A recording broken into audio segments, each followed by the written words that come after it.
Either way, it shows good teamwork. The other thing I use to validate my insane opinions is just how loyal Arukenimon and Mummymon are to Oikawa. They are way more loyal than they need to be for Oikawa. Because really, what is their reward for working for Oikawa? I mean, he's not giving them money. They don't need money. They're Digimon. He's not like some ultra powerful Digimon that's bullying them into fighting for him. He's, as far as they know, he's just a guy. And it's not because that he's their creator, because they just found that out like towards the end of the series. And they had apparently been working for him for years before this revelation. And I mean, when Oikawa was threatened by Black War Greymon, you know, that Digimon who's like the most powerful Digimon in existence and almost destroyed the entire universe, and has been shown that he can easily destroy them no problem, when that guy threatens Oikawa and attacks him, Arukenimon and Mummymon throw themselves in front of Oikawa to defend him. And I mean, if the kids didn't interrupt Black War Greymon, it's certain they would have died. But they did it anyway to protect their boss. That, to me, is the type of loyalty that you don't see a lot in this series.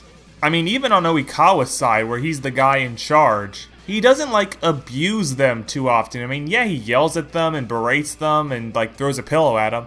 But still, there was never that scene where Oikawa does something that's so completely unforgivable towards them that just damages their relationship permanently.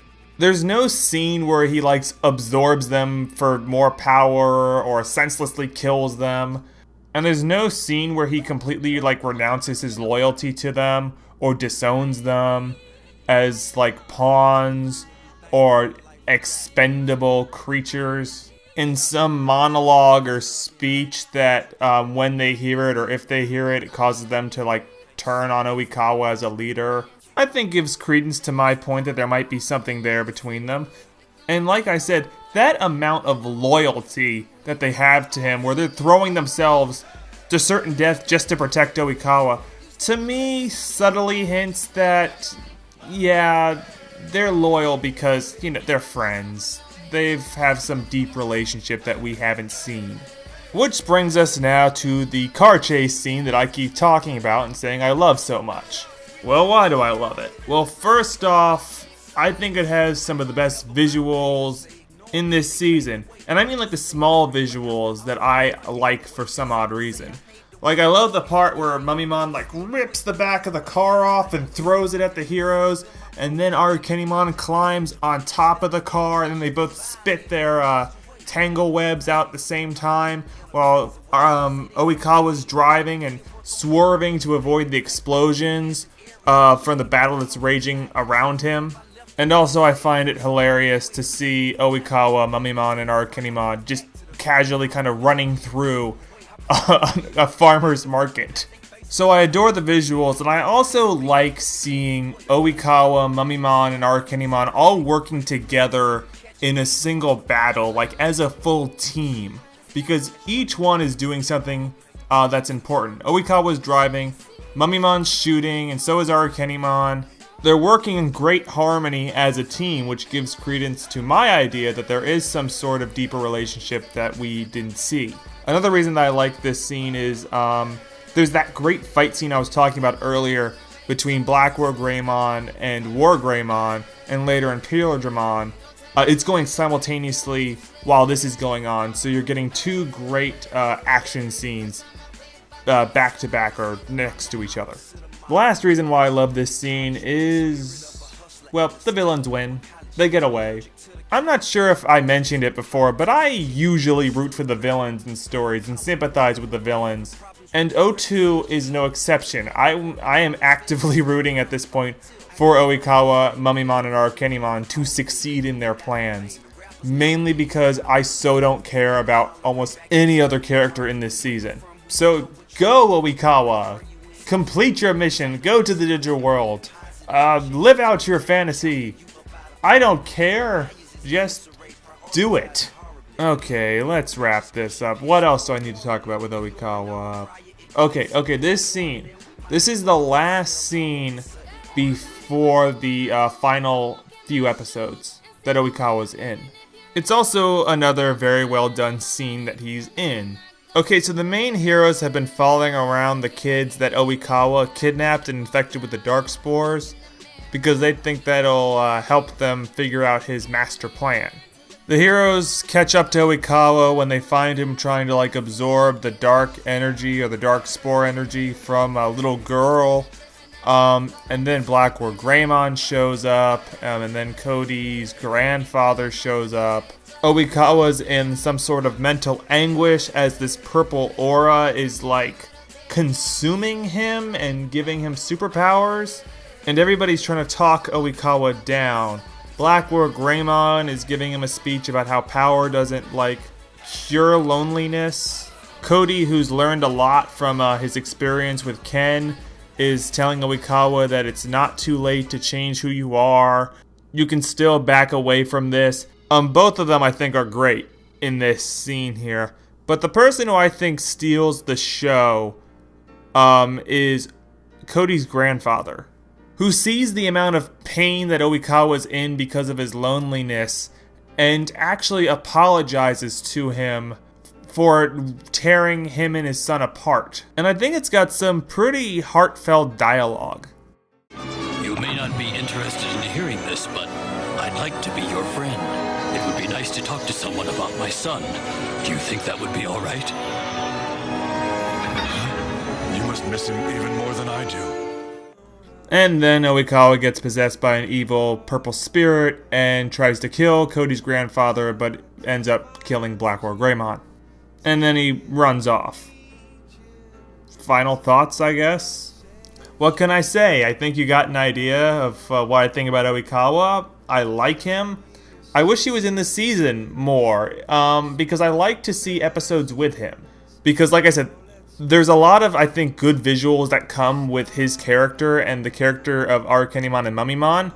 Also, I do like to see possible little hints of the relationship of the three. Like possibly there is a deeper relationship, or at least stuff that allows me to spin insane theories about in my spare time. And I guess it's kind of cheating because a lot of the fascination I have for Oikawa's group comes from non-canon fan art. But even without that, it's not like Oikawa's a bad villain. He's smart, he is creepy, he's intimidating. When he's on screen, I felt a certain tenseness and a bit of intimidation coming off him because he is just such a mysterious villain. He's got a good backstory, a good sympathetic one, and an interesting motive. One that makes you think there probably is more to this character than what he initially said was his plan. Like there's something else he's trying to do.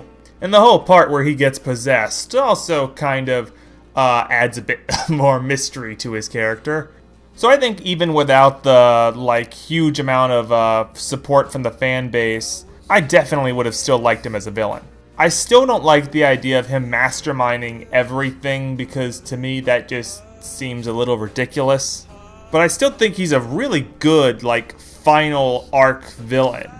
I just wish more episodes were dedicated to him. They could have taken out that whole trip around the world thing and just dedicated more episodes to developing Oikawa and maybe developing the relationship he has with Arukenimon and Mummymon and developing his plan or what he's trying to do.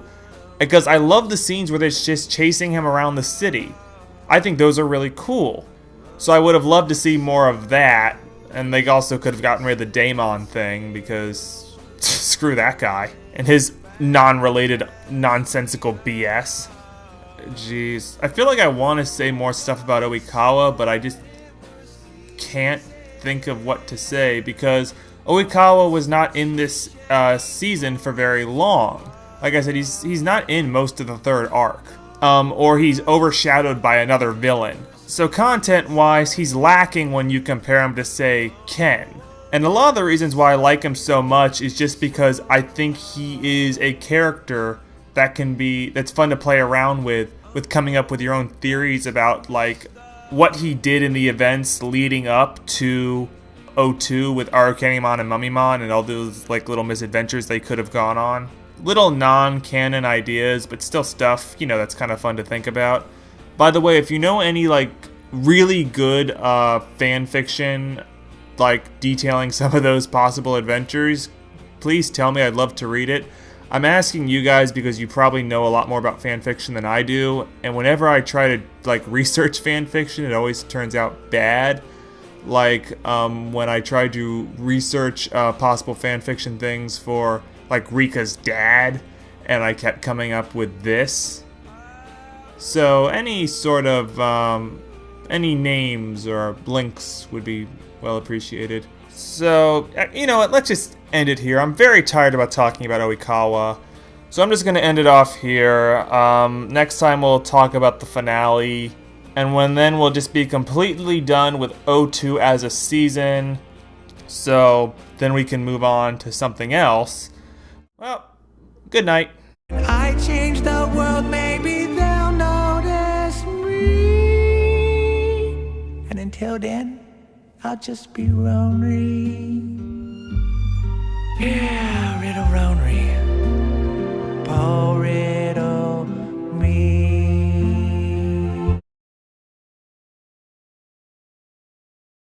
You guys are my best friends, through thick and thin. We've always been together, we're four of a kind, having fun all day, palling around and laughing away. Just best friends are we. I love you guys.